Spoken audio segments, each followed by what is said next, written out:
Electric field therapy, seperti nak faham electric field therapy, kita kena faham dengan teliti tentang electromagnetic spectrum.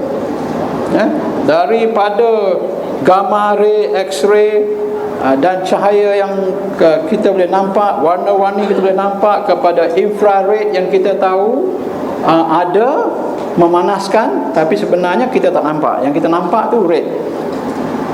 Okey. Microwave, kita tahu, semua orang tahu sebab microwave, sebab kat rumah ada microwave oven. Tapi microwave diguna untuk macam-macam lagi. Okey. Radar, radio semua tahu. Sebab semua dengar radio. Electricity dan sebagainya. Jadi kalau kita tengok situ, kita boleh tahu memang luas gelombang-gelombang yang dimasukkan di dalam electromagnetic spectrum ni, daripada terendah hingga yang paling tinggi. Yang penting untuk kita ialah di sekeliling kita ni ada semua gelombang ni. Itu yang pertama. Bermacam-macam jenis gelombang ada, termasuk handphone. Dan sekarang orang bukan bawa satu handphone kan, 2, 3. Laki-laki satu untuk isteri, satu untuk girlfriend. Kadang-kadang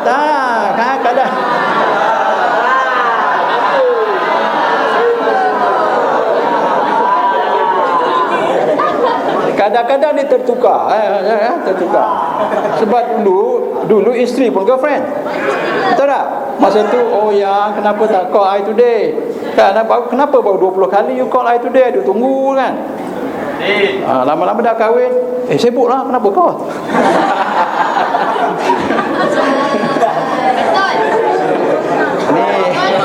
Sebab salihan ni semua muda-muda. Saya nak bagi hint sikit lah, bila nanti bercinta, berkahwin, cinta yang dipupuk masa awal-awal, sepatutnya teruskan sampai kepada usia yang lanjut dan seterusnya. Kenapa bercinta, berkasih sayang masa mula-mula, tapi bila dah tua,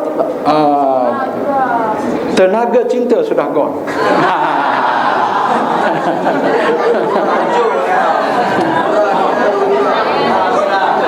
Tapi mungkin kita kena buat kajian kan, mungkin duduk nak gunakan tenaga bio atau bioenergy field, iaitu gabungan kepada medan-medan pelbagai jenis tenaga tadi. Dan medan ini boleh dilemahkan oleh di antaranya emosi, stres, tekanan, boyfriend, girlfriend, isteri nombor 1, 2, 3, 4,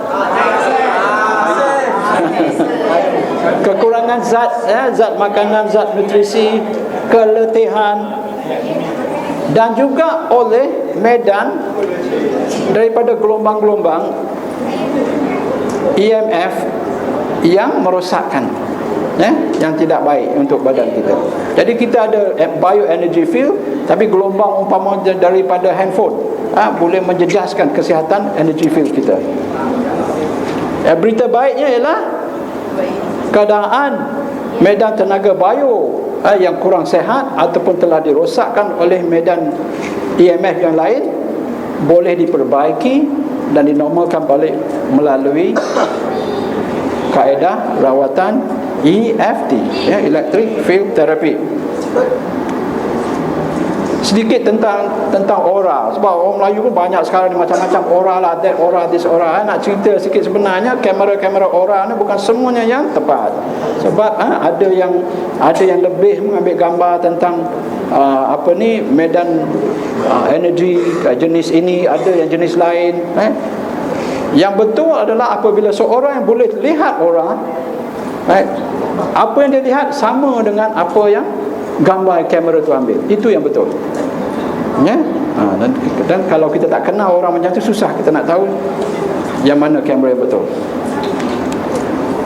Ni antara gambar yang memang betul tepat. Sebab dalam gambar yang tepat, yang benar, semua tenaga penyembuh akan berwarna kemerahan ungu. Merah ungu dipanggilkan magenta kalau English, magenta color, purplish red.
digunakan untuk diagnose keadaan tenaga kita dan juga untuk rawatan. Tapi bukan semua alat mesin boleh dipercayai, sebab bukan semua telah menjalani kajian saintifik nak buktikan memang betul ke tidak apa yang dia kata tu.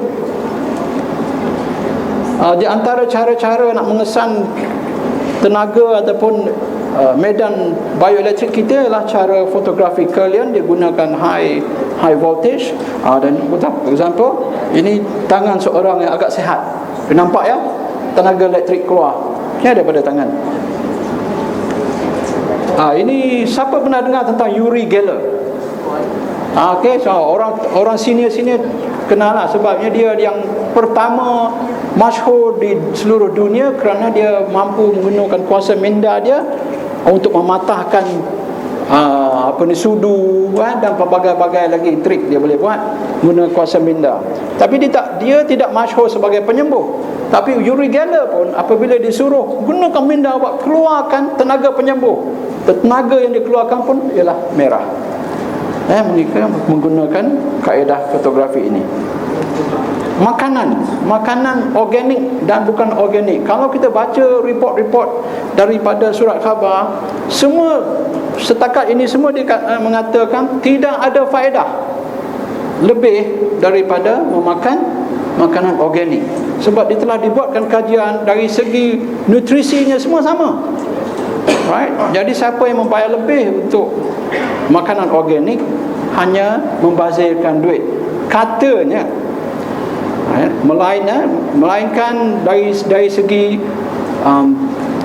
tidak menggunakan pesticide, racun untuk melawan makhluk perosak, dan juga menggunakan baja semula jadi.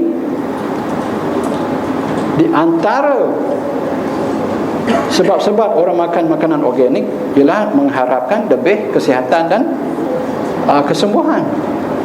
Jadi kalau kita lihat dari segi tenaga hayat yang ada pada makanan organik tadi, tanaman-tanaman tumbuhan organik tadi, kita dapat lihat bezanya. Tengok ya, non-organic wheat powder, organic wheat powder, berbeza tak tahap tenaga? Okey, yang putih itu kita panggil vitality energy, tenaga kecergasan. Yang merah itu adalah healing energy, tenaga penyembuhan. Berbeza tahapnya. Jadi memang ada manfaatnya kita makan makanan organik ya. Tapi kena fresh dan yang tidak sebaik-baiknya raw, tidak dimasakkan. Kalau ada masakkan, mana kita bunuh dia. Kepada bioelectric energy, iaitu tenaga bioelektrik. Bagaimana berlakunya kita ni sebagai satu organisme bioelektrik? Sebenarnya setiap sel kita dan di dalam badan kita ada mungkin 60 hingga 70 bilion sel. Setiap sel, melainkan sel darah merah, red blood cell, setiap sel yang lain semua ada nukleus. Mana di dalam tu ada nukleus ni macam CPU lah. Kan? Itu satu kita tahu. Dan semua sel ada membrane. Okey? Dan setiap sel sebenarnya berfungsi sebagai satu bateri kecil di mana ada charge di antara 40 hingga 90 milivoltan, tapi bagi yang sihat 70 hingga 90. Okey, yang kurang sihat 40 hingga 70. Right? Charge dia, mini bateri tu. Dan charge ini mustahak untuk pelbagai fungsi metabolisme, termasuk menjaga kesihatan membran itu sendiri. Sebab membran itu menjadi benteng kepada sel tu, menjadi boleh katakan ialah dinding rumah lah. Kan, dinding rumah mencegah kuman daripada masuk, mencegah radikal bebas daripada masuk. Tetapi dia juga berfungsi, dia mesti memasukkan zat-zat nutrien, oksigen dan pelbagai nutrisi lain yang mustahak. Juga mustahak untuk penyerapan dah sebut tadi oksigen dan zat nutrisi, dan juga penjanaan tenaga pun perlu juga. Kuasa tenaga energi di dalam sel. Ya, tadi saya sebut di dalam setiap sel, melainkan sel darah merah RBC itu ada nukleus Dan ada juga mitokondria tadi, di mana tenaga dijanakan. Dan untuk menjanakan tenaga juga memerlukan charged cell membrane yang sihat, 70 hingga 90 miliwatt. Nak membuangkan toksin juga memerlukan sel membrane yang berfungsi dengan baik, mempertahankan daripada virus, bakteria, radikal bebas dan pelbagai kimia perosak yang mungkin masuk. Kita sekarang ni dikelilingi oleh macam-macam bahan kimia, termasuk yang kita sendiri beli dan sapu di badan. Macam-macam jenama skincare di luar. Kalau baca lah apa-apa kimia semua tu, kalau anda faham setengah-setengah tu ialah bahan kimia sama yang digunakan di dalam enjin kereta. No joke. Kalau anda tahu, bahan sama diguna dalam enjin kereta yang nak mengelakkan daripada cecair dalam enjin tu beku dalam cuaca sejuk umpamanya. Bahan sama digunakan dalam bahan-bahan skincare. Dan juga charge ini diperlukan untuk sel menjalani proses mitosis dipanggilkan, pembahagian supaya ia dapat membiak berkembang. Cell division, mitosis. Charge yang ada pada sel-sel ini sebenarnya datanya daripada charge-charge yang ada pada ion-ion kita panggil sodium dan potasium.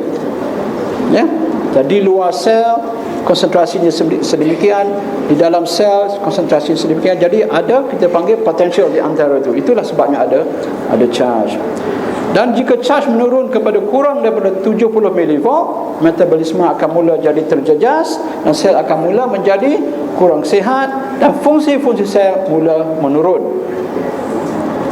Umpamanya sel-sel kanser hanya bercharge 20 hingga 30 milivolt. Tadi saya sebut sel-sel biasanya 40 hingga 90 milivolt, yang sihat 70 hingga 90. Sel kanser 20 sampai 30 saja. Sel-sel kanser ni sebenarnya sel-sel yang gila. Ya kan? Tapi dia walaupun gila tapi membinasakan. Di antara fungsi-fungsi sel, daripada beratus-ratus jenis sel, tapi semuanya dia akan ikut 3 undang-undang. Satunya, dia akan berfungsi sebagaimana ia telah diarahkan. Sel otak akan berfungsi sebagai sel otak, sel darah sebagai sel darah. Yang keduanya, dia akan tahu di mana sepatut dia berfungsi. Dia tak akan pergi tempat-tempat yang dia tak patut pergi. Setengah-setengah memang tugas dia untuk pergi sana ke sini, umpamanya sel-sel darah putih. Yang ketiganya, semua sel tahu bila dia patut berhenti membiak. Okey? Dia patut berhenti membiak. Sel kanser ketiga-tiga sudah tercicir. Yang pertamanya, dia tidak berfungsi langsung. Sel kanser tak ada fungsi. Yang keduanya, dia tak tahu nak duduk setempat. Dia pergi mana-mana dia nak pergi saja. Betul tak? Yang ketiganya, dia tak berhenti membiak. Dia multiply sebab tu menjadi besar banyak. Jadi semua kontrol dah hilang. Dan di antara fakta-fakta yang kita tahu tentang sel-sel kanser ialah cell charge potential dia dah begitu kurang, hanya 20 hingga 30 milivolt. Mungkin kita tak ada kajian yang menyeluruh, tidak ada kajian banyak. Mungkin kalau kita pastikan semua charge sel kita sentiasa tinggi, mungkin kita dapat mencegah daripada sel-sel menjadi sel kanser. Nampak? Mungkin. Saya tak boleh sebagai seorang doktor, saya tak boleh kata beginilah caranya, sebab kita belum ada kajian yang sahih. Dan mungkin juga sel-sel yang sudah menjadi sel kanser,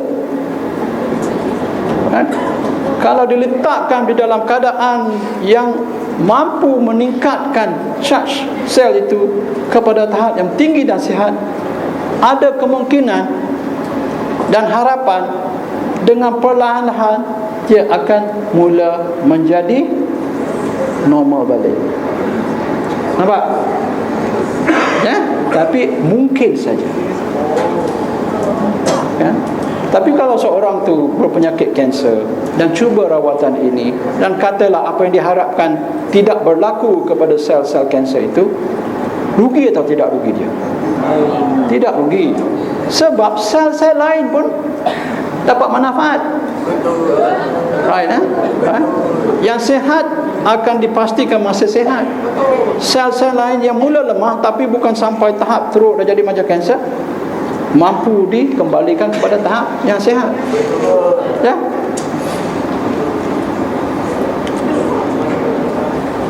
Bila kita demam ataupun dalam keadaan radang, bukan kita ya, badan kita ada inflamasi ataupun radang, dan kadang-kadang charge ini akan menambah hingga lebih 90 milivolt, tetapi akan berterusan hanya selagi demam atau inflamasi itu berterusan. Bila keadaannya normal, dia akan balik pada normal. Okey, sekarang kita tunggu kepada kaedah kaedah yang kita rasa dari segi apa yang kita faham tentang tenaga, apa yang kita faham tentang bioelektrik, ya, dan apa yang kita faham dengan bagaimana sel-sel kita hidup dan berfungsi, dan apa yang kita faham tentang bagaimana sel-sel kita sebenarnya berfungsi sebagai satu bateri yang kecil, dan kita faham bagaimana charge yang berpatutan diperlukan untuk meneruskan keadaan yang sihat, dan kita faham bagaimana charge yang rendah membawa kepada penyakit. Right?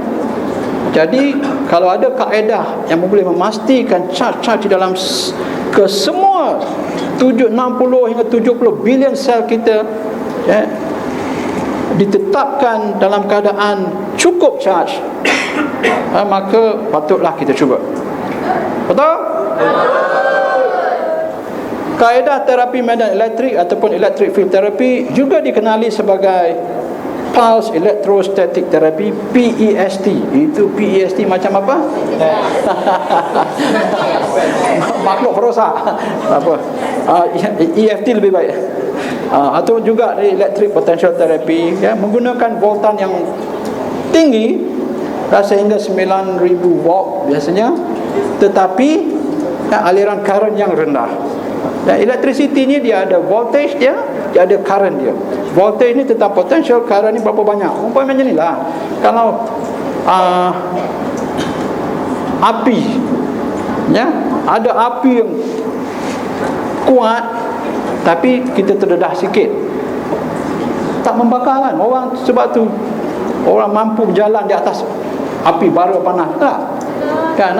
You ada api yang panas macam tu, you lalukan jari you, tak ada apa, tak ada. Tapi api yang tak panas macam tu pun cuba tahu lama sikit, sudah terbakar. So kaedah ni ialah walaupun voltan tinggi, current sikit, jadi tidak membahayakan. Dia mampukan menjaga, menentukan voltan di sel-sel kita terjaga pada tahap yang sihat tanpa membahayakan badan. Sebaliknya, kalau voltan rendah, current tinggi, ini saya pernah pergi ke Beijing, right? Sebab satu usahawan daripada sini juga bawa saya ke sana, cuba menyiasat satu kaedah yang sebaliknya, right? High current, low voltage. Memang betul-betul rasa macam tu. Dia mana-mana disentuh menggunakan electricity di rumah, maka dari segi itu pun kita boleh anggap sebagai selamat. Dan voltage negatif tinggi yang digunakan melalui kaedah ini, walaupun menghasilkan medan elektrik yang kuat, tapi ia selamat. Itu yang mustahil, ya? Kuat dan selamat, tetapi kekuatan medan ini akan mengurang, mengikut jarak jauh daripada mana puncanya. This electric field. Dan selamatnya kaedah ini telah disahkan mesin yang digunakan di sini iaitu E-Life telah disahkan selamat oleh Eropah dan juga USA. Kesimpulannya, apakah kesan-kesan electric field therapy ke atas sel-sel? Mengekalkan potensi atau charge membran yang sihat dalam tahap 70 hingga 90 mV, meningkatkan pengambilan oksigen, meningkatkan asimilasi nutrien. Asimilasi ni nak explain sikit ya. Sebelum ni kita selalu dengar orang kata you are what you eat, betul tak? Awak adalah apa awak yang makan. Hanya itu hanya 1/4 saja betul. Sebab setengah orang dia makan kan, masuk perut dia, bukan dia yang sihat, cacing dan perut dia yang sihat. Betul tak? Okey ya. Sebelum kita menjadi sihat daripada pemakanan apa yang kita makan, 4 perkara mesti berlaku. Yang pertamanya, kita adalah apa yang kita makan. Tetapi makanan itu mestilah dihadamkan. Right, must be digested. Right, sebab badan kita hanya boleh menyerapkan zat-zat nutrisi dalam bentuk-bentuk yang kecil. Kemudian it must be absorbed, mesti diserapkan ke dalam darah kita. Keempat, it must be assimilated, mesti diasimilasi. Saya tak jumpa nak cari dah apa ni translasinya, apa ni yang betul, tukar spelling je lah.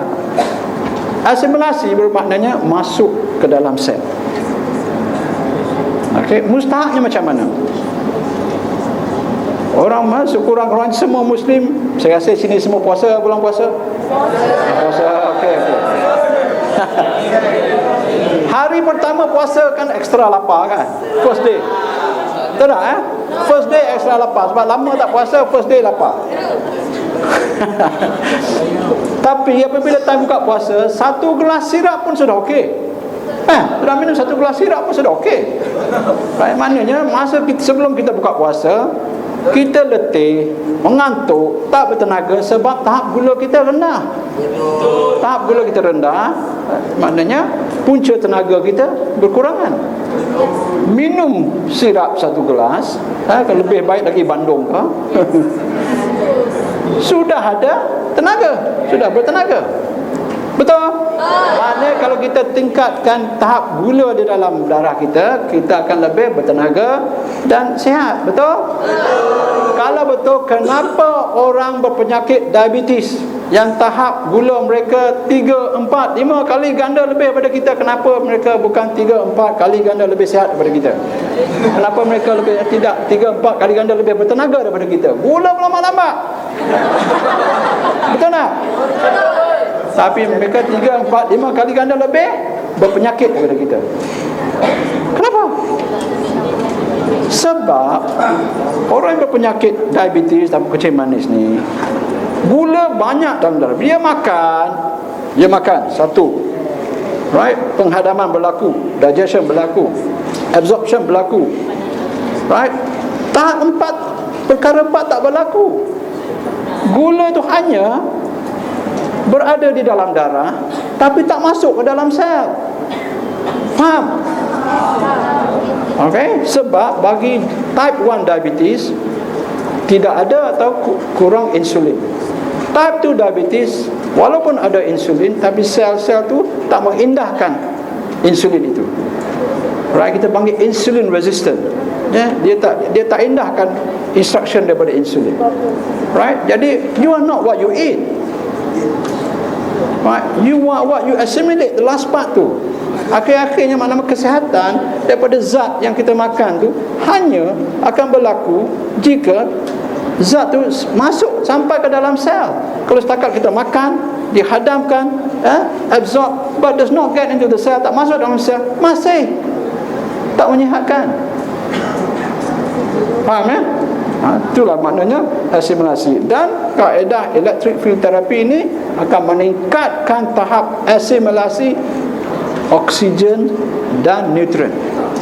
Faham? Ya? Oksigen dan zat akan lebih senang masuk ke dalam sel melalui terapi ini, sebab dia memastikan charge membrane tadi sihat, dan ini semua juga memerlukan membrane yang sihat, charge membrane yang sihat untuk berlaku. Lain daripada memerlukan hormon-hormon, tapi charge membrane.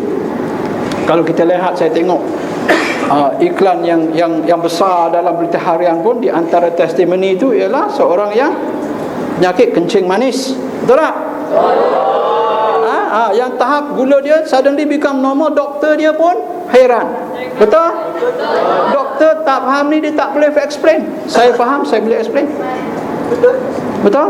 Sebab now the cell can bring in.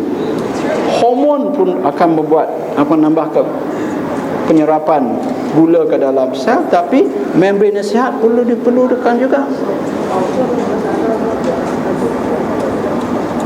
Okey, meningkatkan nyah toksin dan detoksifikasi, meningkatkan pengalihan ion, meningkatkan penjanaan tenaga. Jadi kalau sel pun dah boleh, gula pun boleh masuk, ya, dan keadaan lain pun baik. Jadi mitokondria di dalam sel pun boleh bekerja lebih dan boleh menjana lebih tenaga. Dan pelbagai-bagai lagi fungsi sel akan meningkat. Sel potential ataupun sel charge 70 hingga 90 milivolt, dan ini membolehkan oksigen masuk dengan lebih baik, dan lebih 90 jenis zat-zat lain lagi boleh masuk dengan baik, dan dengan itu tenaga pun dapat dihasilkan dan digunakan dengan baik. Toksin-toksin boleh dikeluarkan. Okey. Dan keadaan kesihatan akan terjaga. Kalau sebelum ni charge rendah, melalui e-life dan boleh diperbaiki kepada tahap normal, maka segala fungsi-fungsi sel akan pulih semula jadi. Dan kalau dikekalkan, fungsi-fungsi yang baik pun boleh dikekalkan. Kesan-kesan ke atas sel darah dan saluran darah. Tiga perkara, kita ada saluran darah di mana mengalirnya darah, dan di dalam darah tu hampir 50% adalah sel darah merah. Okey. Apakah kesan EFT ini ke atas darah? Mengimbangkan pH. pH yang normal adalah 7.38 hingga 7.42. Right? Iaitu sedikit alkaline. Kalau kurang 7 asid, kalau lebih 7 alkaline. Air kosong 7. Darah kita 7.38 hingga 7.42, lebih sedikit alkaline. Itu yang normal. Mengurangkan pengumpulan sel darah merah. Sel darah merah ini sepatutnya dia berasingan. Tapi bagi kita yang tak sihat, apatah lagi lepas makan makanan yang berlemak, sel-sel darah kita akan melekat-lekat, ataupun ada banyak radikal bebas, dia akan melekat-lekat, jadi dia tak boleh nak berfungsi dengan baik. Menambah penyerapan oksigen dan penyampaian oksigen kepada organ-organ. Apabila sel-sel merah dapat berfungsi dengan baik, maka dia pun dapat menyerap oksigen dan dapat menyampaikan oksigen kepada sel-sel yang perlukan oksigen. Menambah pengaliran darah melalui saluran-saluran darah yang kecil. Okey, kita tahu balik pada kencing manis sebagai satu contoh yang baik untuk memahami bagaimana mustahaknya penjagaan kesihatan, penjagaan charge sel, dan penjagaan pengaliran darah yang sihat. Orang kencing manis kan, kalau nasib tak baik, jari kaki kena potong, kan? Bukan tidak jari saja, kaki kena potong. Betul tak? Okey. Puncanya, punca yang asalnya ialah tahap gula yang tinggi tadi, tetapi sel-sel semua berpuasa. Betul tak? Kan? Kita puasa boleh buka puasa. Sel-sel dia puasa tak boleh buka puasa, sebab sampai bila pun tak boleh nak guna gula yang penuh keliling tu. Ya, kita pun sebelum time buka puasa, meja dia penuh. Penuh dengan macam-macam makanan, tapi boleh tunggu. Kadang-kadang tunggu azan tu macam ni, air ready. Bukan? Setengah tu tunggu dengan apa? Tunggu dengan rokok. Tak ada setengah kan buka puasa dengan rokok. Malangnya. Tapi bagi orang kecil manis, masalahnya lama kelamaan gula yang tinggi dalam darah membuatkan juga darah tu pekat, darah tu pekat, oksigen kurang. Jadi semua saluran-saluran yang darah yang kecil, daripada sini besar pergi sampai ke jari kaki, jari tangan kecil. Right, ini tangan, kaki lagi jauh, lagi kecil. Sebab tu masalah tidak berlaku pada jari tangan. Kan masalah berlaku pada jari. So far away, jauh lagi daripada jantung. Dan pressure-nya pun susah nak sampai. Jadi apabila saluran-saluran darah ni mula tersumbat, jadi saraf-saraf pun mula tak berfungsi. Sebab saraf-saraf pun perlu oksigen dan zat juga. Jadi mula tak rasa. Kan? Mula tak rasa, terpijak apa pun tak tahu. Kalau ada infection, kan, merebak, dia pun tak tahu pun. Yang keduanya, sudah ada infection sebab kekurangan pengaliran darah, oksigen dan nutrisi. Semua sel-sel yang mampu melawan kuman pun tak sampai. Semua zat-zat yang lain diperlukan untuk baik, untuk sembuh pun tak sampai. Maka mula memburuk. Nampak So itulah masalahnya. Bermula dengan tahap gula yang tinggi saya, tapi masalah ni meningkat.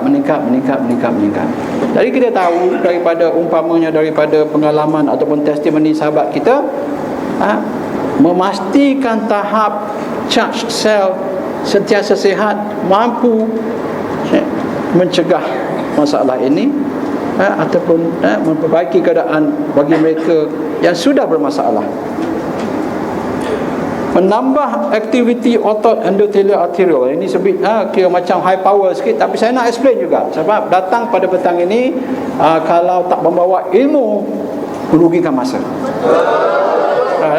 Balik dengan ilmu yang saya cuba nak sampaikan. Mungkin dah baca, tapi apa dia ni? Menambah aktiviti otot endothelial arterial. Kalau Englishnya increases, right, the muscular activity of arteriolar endothelium. Apa dia ni? Okey. Kan kita ada jantung. Semua ada jantung? Ada. Tidak tak boleh bercinta. Okey. Dan jantung tu ada degupannya, dup dup dup dup. Lepas tu kita ukur dia punya tekanan, pressure, ada yang atas dan bawah, sistolik dan diastolik. Right, apabila degupan berlaku, itu sistolik. Right, selepas degupan, jantung kita relax, tapi dia tak boleh relax 100%. Kalau 100%, pressure-nya kosong. Kalau kosong, jadi sekelap cerah, sekejap gelap, sekejap cerah, sekejap gelap. Right, so dia kena maintain pressure. Maknanya walaupun dia relax, darah mesti terus mengalir. Right, tetapi sebab prosesnya melalui pump, walaupun dia mengalir, pressure-nya berlainan ketika degupan berlaku dan ketika relax. Tak percaya, cuba potong saluran darah arteri. Kita pernah tengok kan, orang apabila kena darah arteri, dia memancut kan, betul tak? Kalau kena saluran vein yang biru tu, dia tidak memancut, dia flow normal. Tapi yang merah tu, dia macam memancut cuk, sebab ada pressure difference tu.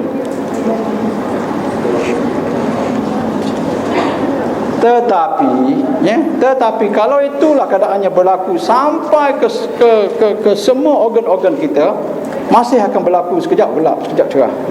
Sebab ada perbezaan flow, fast slow. So sekejap tidak gelap macam kosong lah, tapi sekejap cerah, sekejap kurang cerah. Okey. Jadi apa yang berlaku? Sistem ini bagi mereka yang percaya pada Tuhan, inilah kebijaksanaan pencipta. Alright, ada pump di sini, tetapi di dalam saluran yang menghantar darah ni pun ada mini pump. Ada mini pump. Okey, sini pump tapi dia kena relax. Dia kena relax, tapi walaupun dia kurangkan pressure, tapi sebab kalau tak relax dia tak boleh nak nak ambilkan darah yang lain. Kan dia kena buka balik. Ketika jantung tengah relax supaya darah dapat masuk dan pressure sini rendah, saluran darah ni pula kerja sebagai mini pump. Dia yang contract to maintain the pressure supaya smooth. Faham? Okey, mana soalan sebenarnya ada dua pump. Satu pump induk, satu lagi pump kecil-kecil dalam saluran darah ni. Alright. Ini yang boleh disehatkan, diperbaiki dan dipastikan bekerja dengan baik melalui EFT. Faham? Dan orang kecil manis yang siapa-siapa lagi bermasalah dengan sirkulasi yang kurang, memang akan manfaat daripada ni. Apa di capillary dan sel-sel dan tisu-tisu dan organ. Apabila lebih oksigen sampai, maka setiap sel akan dapat lebih oksigen untuk digunakan. Ini tadi yang sebutkan tadi, kalau melekat-lekat dia jadi macam ni. Sebelah kiri sebelum rawatan, ini kebanyakan kita, inilah keadaan darah kita. Sebab itulah selalu mengantuk dan tak bertenaga. Sebab sel-sel darah merah apabila dia berkumpul macam ni, dia tak boleh berfungsi dengan baik. Okey, sebab surface area dia ataupun dinding dia tu apabila melekat dengan sebelah, dah tak boleh guna. Okey, selepas rawatan ini keadaan sehat, setiap sel berasingan dan boleh berfungsi dengan baik.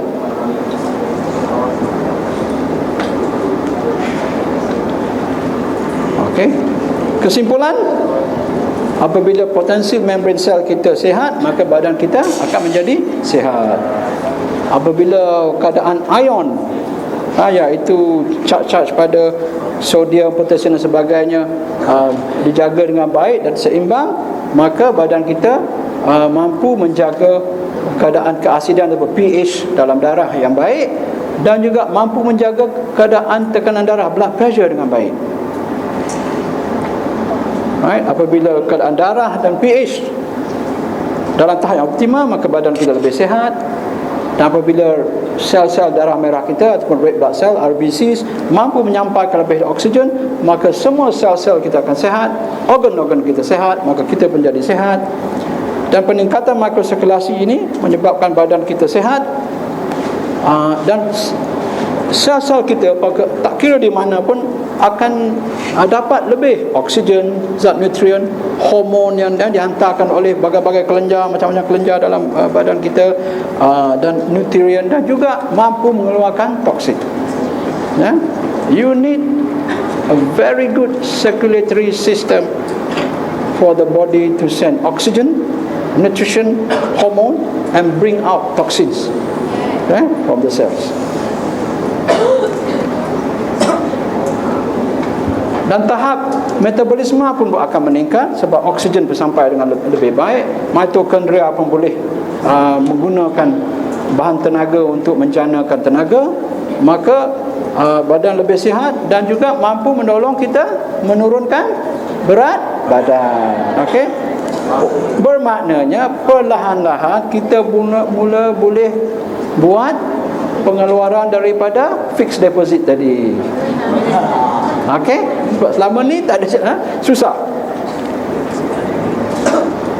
Dan pelbagai-bagai fungsi badan seperti saya dah sebut tadi, imun, hormon, otak, saraf, jantung, paru-paru, ginjal, semua akan meningkat insya-Allah. Jadi kaedah ini baik untuk kesihatan umum dan pencegahan penyakit. Oleh kerana sebab-sebab saya dah explain tadi, baik untuk sukan dan kecergasan, dan mungkin boleh merawat pelbagai penyakit, masalah kesihatan termasuk kanser. Mungkin saja saya kena berjaga-jaga sebagai seorang doktor. Kita boleh hanya mengatakan daripada apa kita faham, kaedah ini mungkin ada manfaat. Dari segi penurunan berat badan, ini adalah satu kajian walaupun tak ramai, iaitu 14 orang lelaki dan wanita yang gemuk saja dilakukan di Itali, tapi masih menjadi satu bukti saintifik yang hanya bukan kita war-warkan saja, kita kata-kata saja boleh menolong kita dalam menurunkan berat badan, tapi telah dibuktikan melalui kajian ini. Di dalam kajian ini 14 lelaki dan wanita gemuk telah menjalani kaedah EFT dan didapati selepas 14 sesi dan setiap sesinya 30 minit yang menggunakan E-Life, tahap peningkatan BMR ni ialah basal metabolic rate, okey, iaitu tahap metabolisme basal apa dia, asas. Ya, maknanya kalau kita duduk diam ataupun tidur kan, tahap itulah ya, badan kita menjalani proses metabolisme, dan peningkatannya bermakna peningkatan kaloris lah. Selepas 14 sesi 30 minit setiap sesi, peningkatan 19% purata. Ya, paling kurang kosong. Ada juga yang tak meningkat, paling tinggi 38%. Purata 19%. Dan yang berita baiknya, selepas sebulan, lepas 14 sesi 30 minit, lepas tu tak ada lagi rawatan susulan, tetapi sebulan kemudian masih ada peningkatan BMR tu ke tahap purata 18%. Maknanya selepas sebulan pun masih maintain. Betul tak? Masih maintain. Macam mana kita nak translate kepada calories ni? Bagi kumpulan ini 20% peningkatan BMR bersamaan dengan lebih 400 kalori sehari dibakar oleh badan dalam proses metabolisme. 400 kalori ni banyak mana? Macam mana nak translate kita? Satu burger lah. Okay. Burger kecil 300 kalori. Burger yang average 400. Itu belum masuk potato chip, belum masuk Coke, belum masuk apple pie, belum masuk ice cream cone, apa lagi dah dia makan. Yang burger saja tu yang average tu 400 kalori. Kalau satu umpamanya dapat bakar kalori daripada satu burger setiap hari, dan jika diteruskan penurunan berat badan selepas 10 hari menjadi 1 kilogram. Tadi saya sebut kan, 1 kilogram hampir dalam 3,500 kalori macam tu. So kalau 400 kalori sehari, 10 hari sudah 4,000. Betul tak? Ya, jadi mampu menurunkan berat badan sebanyak 1 kilo setiap 10 hari. Alright. Tapi nak ingatkan, warning bagi saya, jangan cakap panjang. Apa ni panjang sangat. Tapi kita mesti mengingatkan, kita tak boleh menjanjikan semua orang keputusan yang sama. Right? On the average about 20%. Ada yang tak nasib baik, mungkin sebelum dia duduk tak baca bismillah, maka tak ada pesan.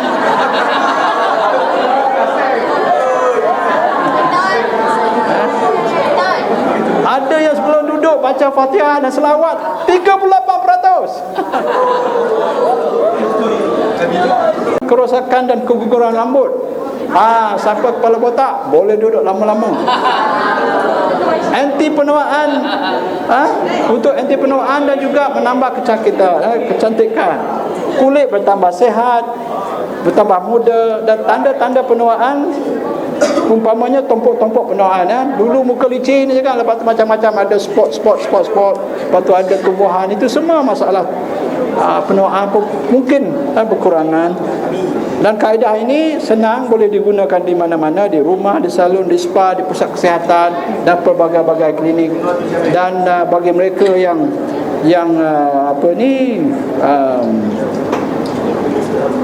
membuat perniagaan sebagai entrepreneur, sebenarnya market anda very big. Your market is very big because orang tak tahu saja. Kan? Orang tak tahu saja. Okey, sekian, terima kasih.